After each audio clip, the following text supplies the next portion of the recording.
Good evening. Thank you so much for joining us. Police continue to work on an investigation into the deaths of 3 people in Bullard. It happened on Guinn Street, blocks away from Bullard High School. KLTV's JD Conti has the latest. Tony Pedruco has lived at his home just off Highway 69 in Bullard for 20 years.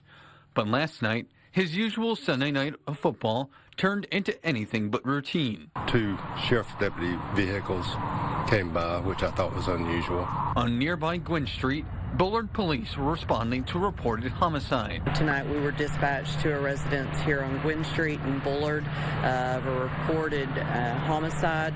Upon arrival, we were able to confirm that there was a deceased adult female and 2 deceased children. A 3rd child was taken to a hospital in Dallas in critical condition.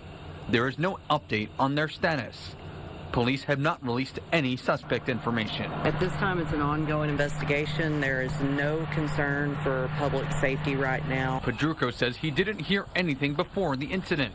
He estimates police were still at the scene around 1 a.m. Didn't really see anything up there other than after the authorities had shown up. Police have not released details of the crime, including the name of the woman and children or how they died. For Pedruco to have multiple children killed down the street, It's hard for me to believe, to accept that. Pedruco says he's not concerned for his own safety in a neighborhood he says is normally quiet, aside from the nearby highway. It's not something I'm concerned about as far as my safety or that. JD Conti, KLTV 7 News.